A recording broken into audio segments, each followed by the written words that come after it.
Estamos ubicados en el Salmo 106 y cuando nosotros leemos todo el Salmo, nos encontramos a un ser humano que ha entendido la bondad de Dios.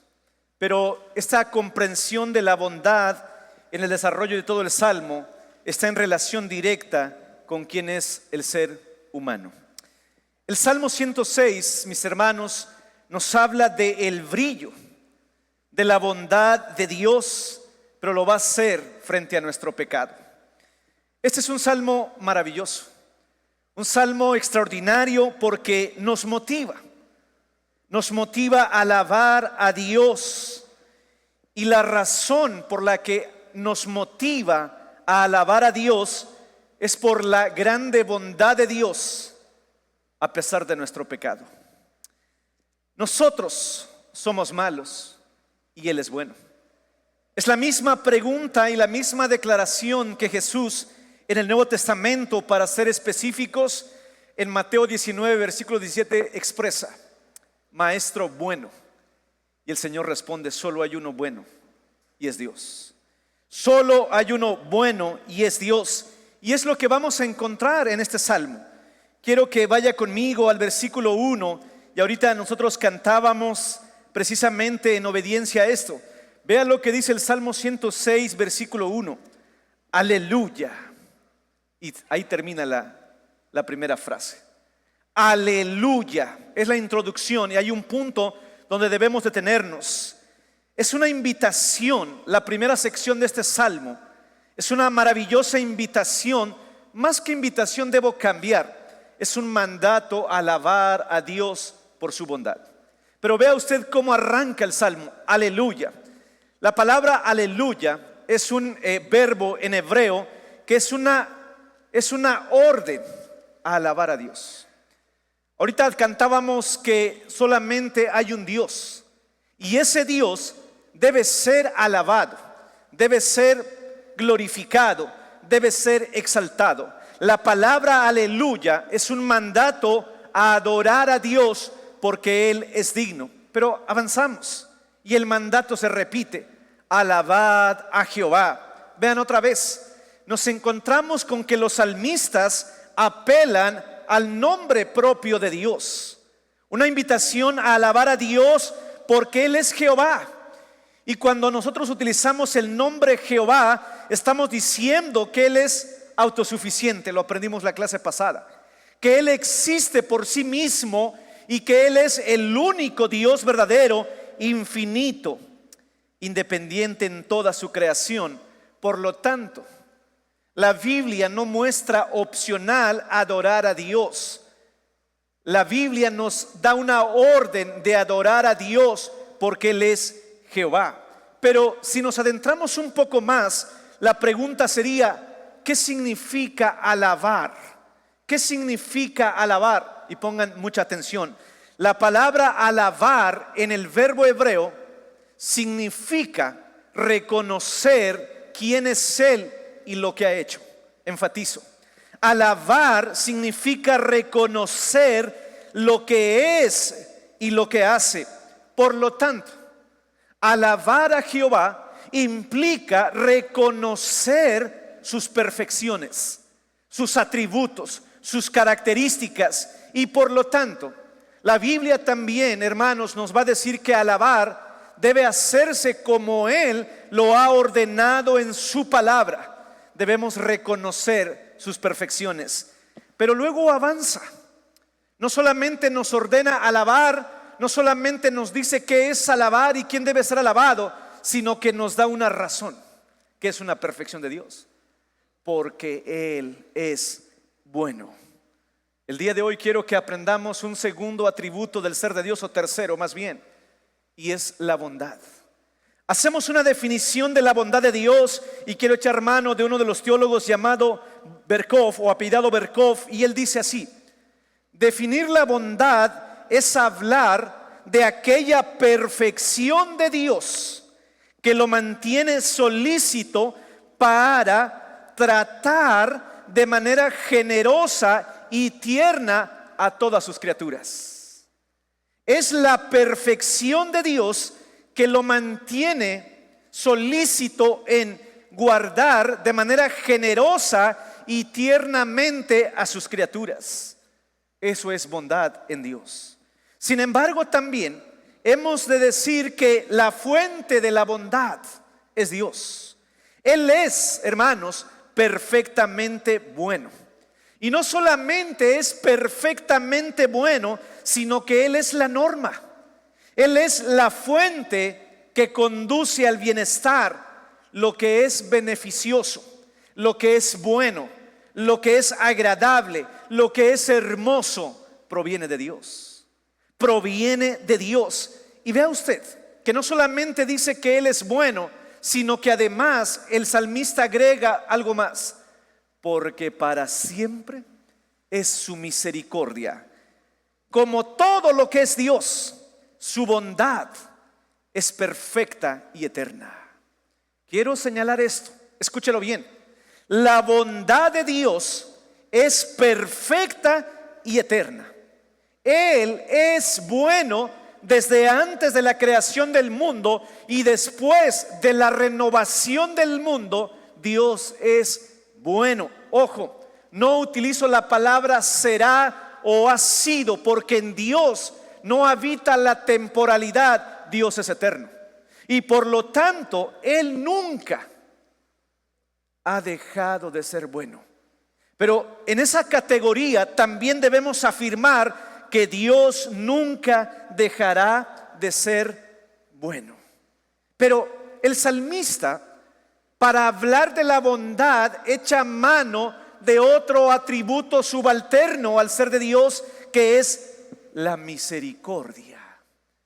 Y la palabra misericordia en el hebreo, Gesed, significa amor leal, amor perfecto.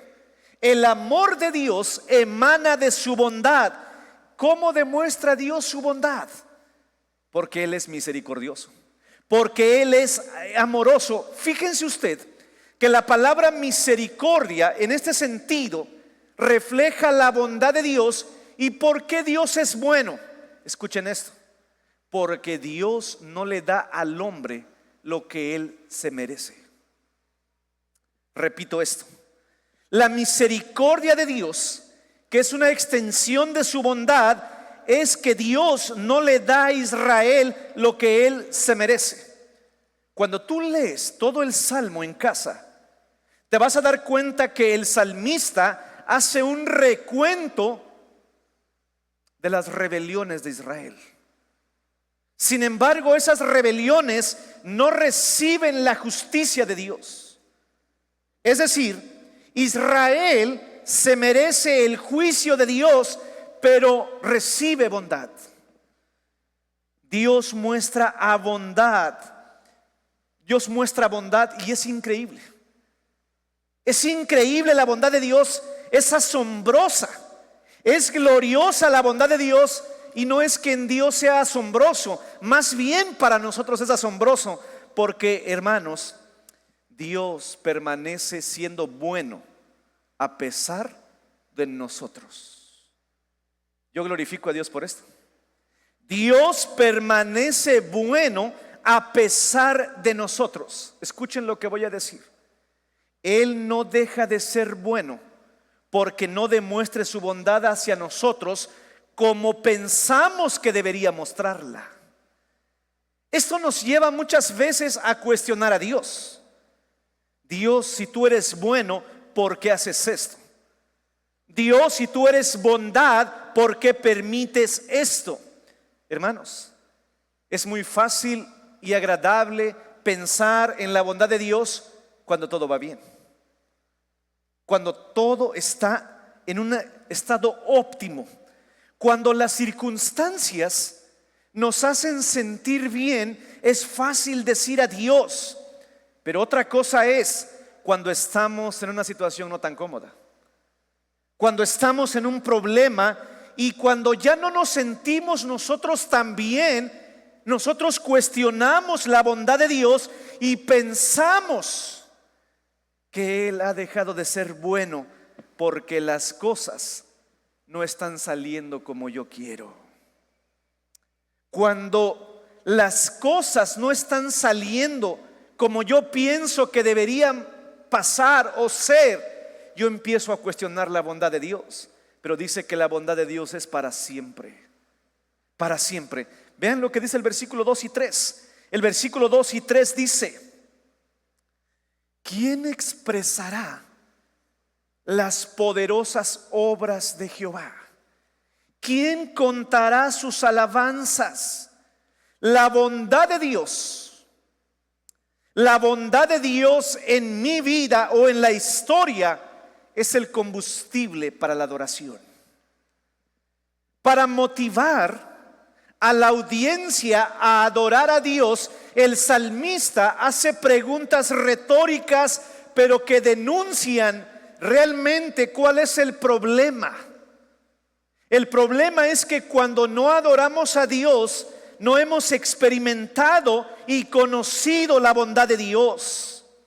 ¿Quién podrá expresar la bondad de Dios? ¿Quién cantará o contará? Y vean cómo me llama mucho la atención, porque no dice cantará, dice contará sus alabanzas.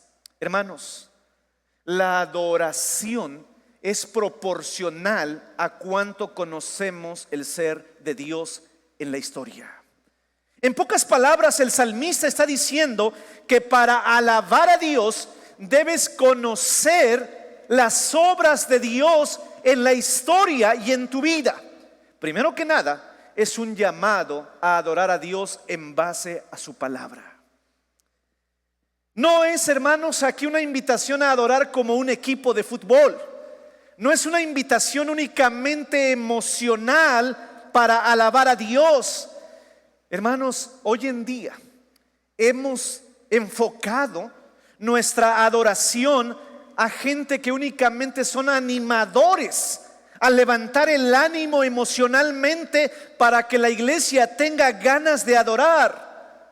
Hoy en día se utilizan estrategias musicales para poner la música de fondo suavecita para que mis emociones se vayan contagiando, o echamos demasiada energía en la música para alabar a Dios. No, mis hermanos, la adoración es un resultado de conocer la palabra de Dios y los hechos de Dios en la historia. La verdadera adoración está basada en el conocimiento del ser de Dios. Debo decir esto categóricamente: la música solo es un instrumento, no es la esencia. Por eso la invitación, hermanos, es que cuando estemos cantando, dejemos en un segundo término la música, y lo que debería prevalecer es la letra de los cantos, pero no solamente los que están enfrente, sino que cada uno de los que aquí estamos debemos cantar en espíritu y en verdad. Adorar en espíritu y en verdad significa que la verdad pueda taladrar nuestra mente y que podamos entender la verdad de la palabra de Dios. En pocas palabras, un adorador debe conocer su Biblia. Un adorador debe conocer teología. Un adorador debe conocer doctrina, y es una verdad desarrollada en todo este salmo.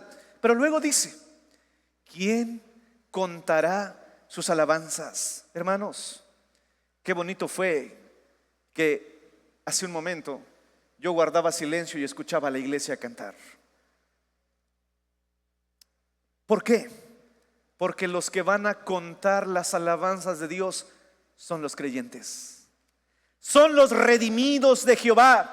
Dios, hermanos, nos declara rectos. Vean lo que dice el versículo 3, porque responde el salmista a la pregunta: dichosos los que guardan juicio, los que hacen justicia en todo tiempo. ¿Quién va a alabar a Dios? Los rectos, los redimidos. Ahora, no se ponga a pensar en lo que usted ha hecho. Piense por un momento en lo que Dios le ha dado, lo que usted es en Cristo Jesús. Hermanos, los creyentes israelitas han sido declarados rectos delante de Dios, por lo tanto deben alabar con convicción. Hermanos, seamos honestos. Solo los cristianos pueden alabar a Dios. Solo los creyentes pueden alabar a Dios. Un incrédulo no puede hacerlo. Un pagano no puede alabar a Dios, pero no quiere. Pero además de no querer, no puede. Hermanos, un incrédulo no entiende qué es alabar a Dios. No sabe esa sensación, ese deseo ardiente en nuestro interior de cantar. Hermanos, para un no cristiano es raro, ¿no? Es raro cantar. Raya a fanatismo. Alzan sus manos, cierran sus ojos, o tal vez no lo hacen porque he de decir que no debemos meter a todos en un mismo costal. Ese es nuestro error. Si tú sientes alzar tus manos con convicción, álzalas, pero no exijas que el de al lado lo haga, porque a lo mejor no lo siente. Pero el hecho de que no alce su mano no significa que no esté en su corazón entendiendo la bondad de Dios. Qué bonito es alabar al Señor. Qué bonito es cantar a Dios. Qué bonito es ponernos de pie. Hermanos, alguien que no sea cristiano le es incómodo y va a rayar en fanatismo porque no conoce lo que significa alabar a Dios. Entonces, alabamos a Dios porque Él es perfectamente bueno. Segundo lugar, vea usted lo que dice el versículo 4 al 6. Acuérdate de mí, oh Jehová, según tu benevolencia para con tu pueblo. Visítame con tu salvación, para que yo vea el bien de tus escogidos, para que me goce en la alegría de tu nación y me gloríe con tu heredad. En estos versículos, hermanos, el salmista está pidiendo benevolencia, está pidiendo salvación, está pidiendo alegría e incluso está pidiendo un pedazo de tierra. Para que yo me gloríe en tu heredad. Heredad para un judío era tierra. Él está pidiendo la bondad. En pocas palabras, está acudiendo a la fuente de todo esto. Vean usted, hermano, la benevolencia, la salvación, la alegría e incluso donde vas a vivir, lo vas a pedir a la bondad de Dios. Lo pides porque Dios es bueno. Pero algo interesante es que el escritor entiende que él no merecía que Dios le mostrara bondad. Él entiende que la bondad de Dios no va a depender de cómo él se ha portado. Él, hermanos, él dice: dame esto, pero porque tú eres bueno. ¿Te das cuenta de esto? Se atreve a pedir benevolencia, salvación, alegría, gozo, pero apela a la bondad de Dios. En ese momento él está reconociendo que él no es digno de eso por su pecado. Hermanos, Dios es bueno, pero el hombre es pecador. En otras palabras, tú y yo somos malos. Ve lo que dice el versículo 6. Pecamos nosotros como nuestros padres. Hicimos iniquidad, hicimos impiedad. Él pide todo esto, pero cuando él pide, él dice: si me has de darlo, es porque tú eres bueno.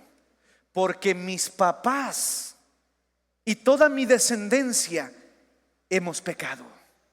Pecamos nosotros, somos malos delante de ti. Esto es nuestro entendimiento correcto de quienes somos según la Biblia. En el resto del Salmo vamos a encontrar ejemplos de cómo la Biblia va a describir lo que caracteriza al pueblo de Israel.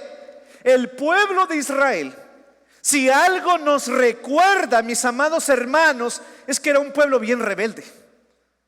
Era un pueblo que se atrevía a fornicar y a adulterar delante de Dios. Pero, El salmista reconoce que es un pecador. Reconoce que si hay alguien malo, somos nosotros. Pero esta mañana he de decir que no solamente ha pecado el pueblo de Israel. Todos los que aquí estamos somos igual que ellos. Todavía vivimos en un cuerpo de muerte. Todos tenemos deseos pecaminosos. Todos tenemos pensamientos pecaminosos. Somos iguales que los israelitas. Somos tentados y caemos en los mismos pecados que el pueblo de Israel. Nosotros reconocemos, hermanos,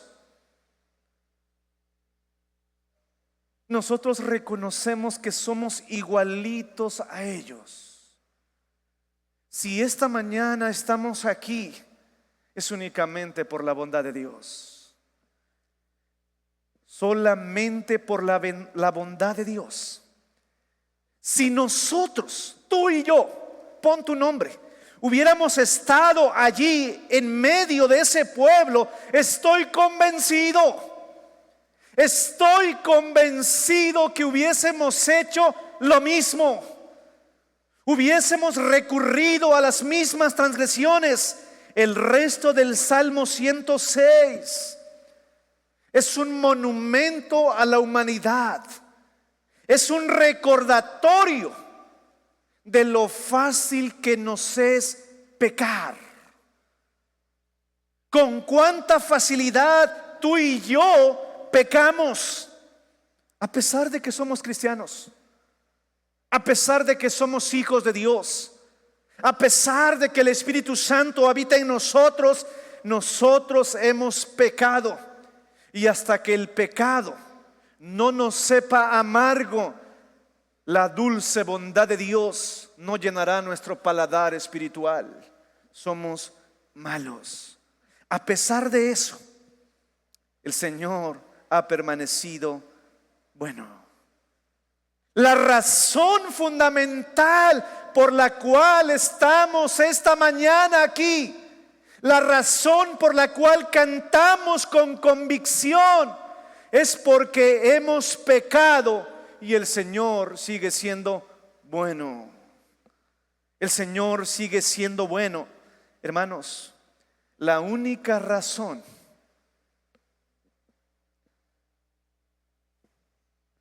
quiero que te lleves esto.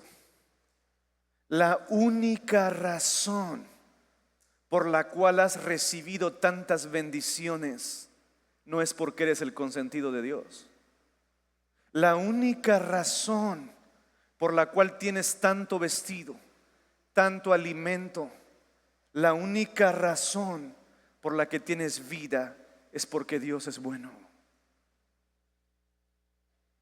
Es porque Dios es bueno. Pero no te olvides de esto, porque el salmista nos va a enseñar que el olvido de la bondad de Dios nos lleva a la rebelión. Quiero que vayas conmigo al versículo 7. Nuestros padres en Egipto no entendieron. A ver, quiero que te concentres. Quiero que te concentres y escuches esto. Olvídate de todo lo que está pasando y quiero que escuches esto. Nuestros padres en Egipto no entendieron tus maravillas, no se acordaron de la muchedumbre de tus misericordias, sino que además se rebelaron junto al mar Rojo.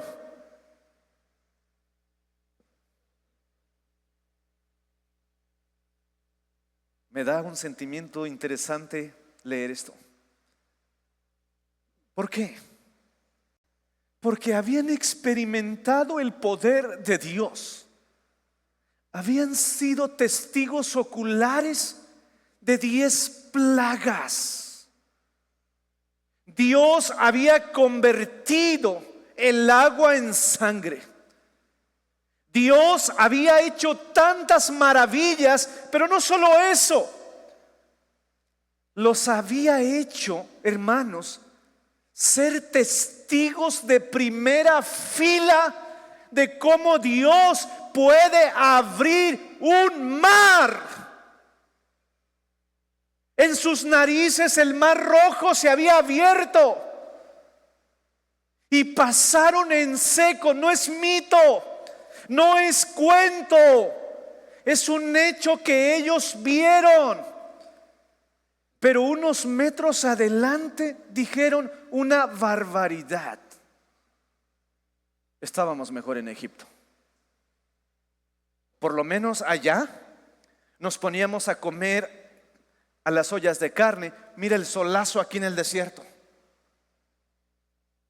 Moisés, no habrá, escucha esto, no habrá opción de que regresemos a Egipto. Sí, pero allá eras esclavo. Eras alguien que estaba en la esclavitud y tú has experimentado las maravillas. 10 plagas matando a los primogénitos. Tú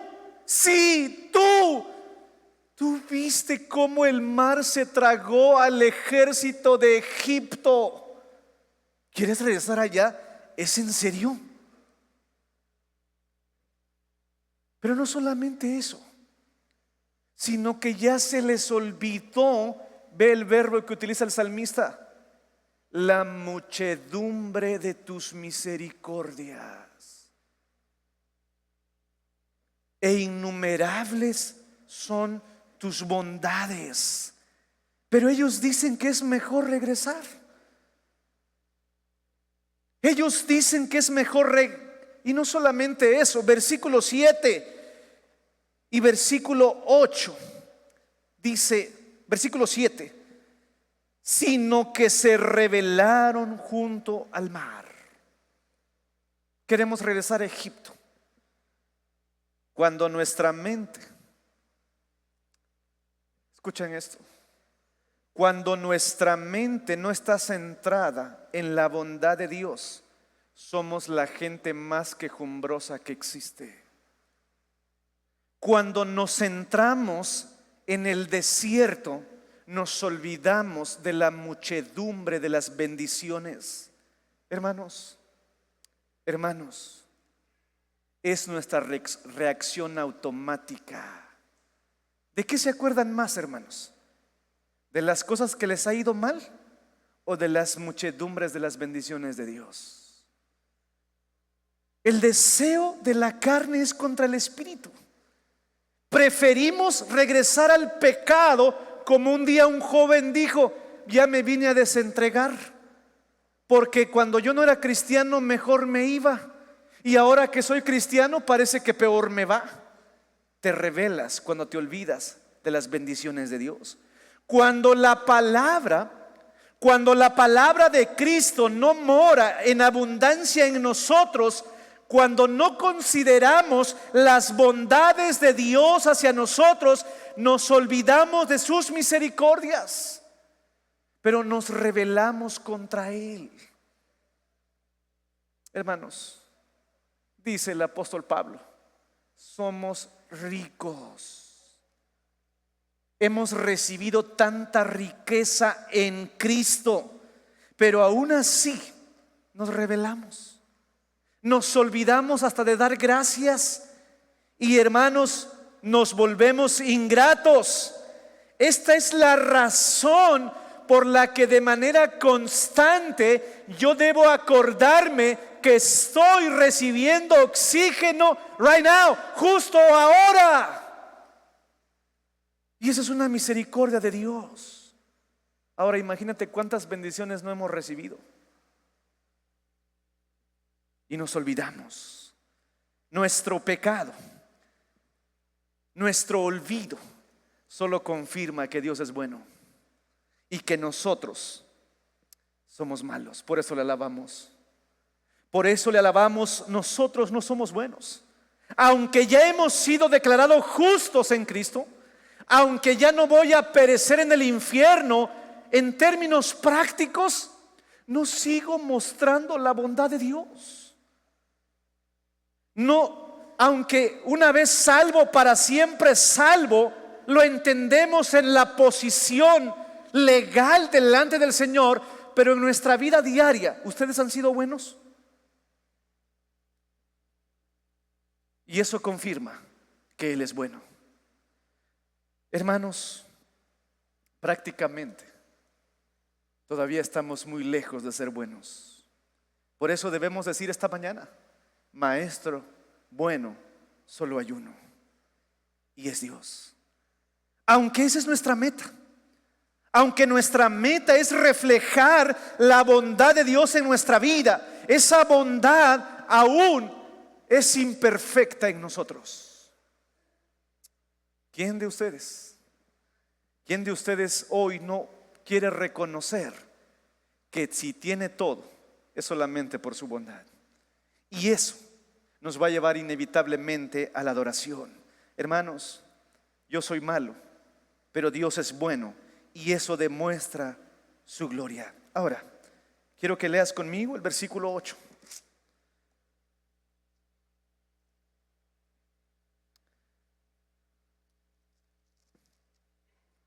Léelo conmigo. 1, 2, 3.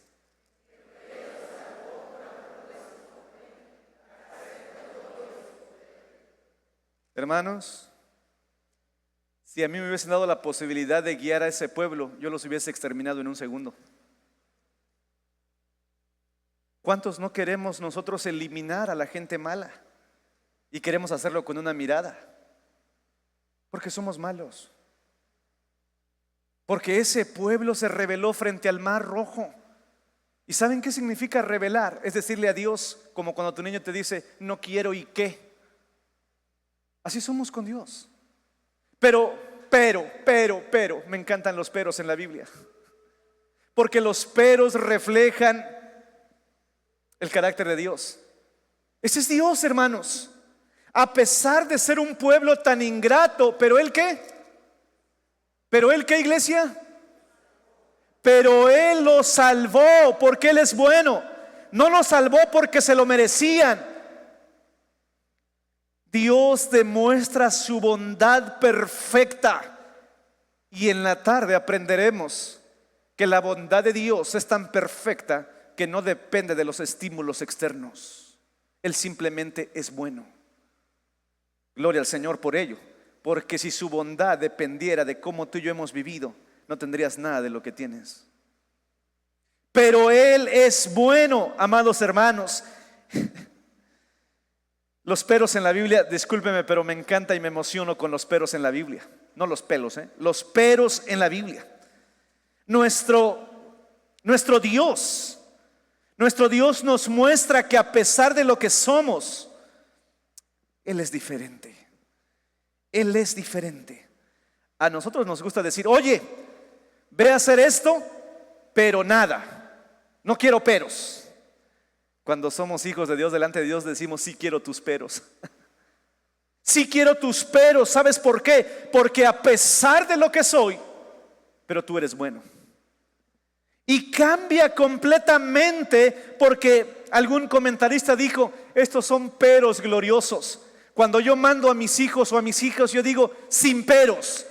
Porque a veces nos encanta cuestionarle a Dios por qué. Pero Dios obra de manera diferente. Nos salvó porque Él es bueno, porque esa es su naturaleza, porque su nombre en esencia es bondad, y su bondad es la que nos sostiene. Y luego dice: para hacer notorio su poder. Él es poderoso, pero su poder no radica en nuestra actitud. Nosotros hacemos todo lo contrario. Y por eso Jesús dijo: amen como Dios ama. Porque nosotros, hermanos, amamos de manera condicional. Nosotros nos portamos bien con quien se portan bien con nosotros, pero los que son malos con nosotros los queremos lejos. Hermanos, Jesús dijo: eso es bien fácil. Amar a los que nos aman, lo hacen hasta los paganos. pero amar a los malos. Y cuando pensamos en malos, de manera automática pensamos en un nombre y no en el tuyo. Nosotros somos malos y aún así el Señor te sigue amando. El Señor te ha bendecido tanto. ¿Por qué? Porque Él quiere exaltar su perfección. Él quiere exaltar su poder. Él quiere hacer notorio, hermanos, porque si Dios, ahora pensemos hipotéticamente, si Dios se portara mal con los que se portan mal, ya no sería un Dios perfecto. Por eso dice su palabra, que Él hace salir el sol sobre buenos y malos, sobre justos. ¿Cuántos de nosotros no nos gustaría que el Señor también solamente hiciera salir el sol sobre los buenos? Bueno, creo que ninguno de los que estamos aquí nos alcanzaría la sombra, porque somos malos y Él es bueno y para siempre es su misericordia. Iglesia, Dios con nosotros. Yo les invito a que no se queden sentados en casa este fin de semana próximo, porque este fin de semana no ven a averiguar cómo va a estar la comida, cómo va a venir vestido fulano de tal. No vengas a averiguar otras cosas. Hermano, yo quiero que te unas este fin de semana, porque este fin de semana vamos a recordar que Dios ha sido bueno con esta iglesia, que sus muchedumbres de bondades han sido durante 33 años. La bondad de Dios ha sido notoria, por eso celebramos su gloria. Nuestra celebración en el aniversario no está centrada en nosotros, solamente nosotros recordamos que hasta aquí Dios ha sido bueno. Si en este momento yo les pregunto a todos los que han estado aquí durante 33 años, van a recordar que Dios ha hecho muchas bendiciones, muchísimas bendiciones. Pero yo te invito a que no seamos como el pueblo de Israel. No se acordaron, se olvidaron y se rebelaron. La historia de la iglesia, Dios con nosotros, es un testimonio de la bondad de Dios. Es un recordatorio que a pesar de cómo hemos sido durante 33 años, el Señor ha bendecido ampliamente a esta iglesia y lo seguirá haciendo, porque su bondad es para siempre, es su misericordia. Y díganlo nosotros. Así que venga, en este momento al cantar, cante con convicción, porque a pesar de lo que somos, el Señor te ha bendecido y Él es bueno. Que Dios nos bendiga.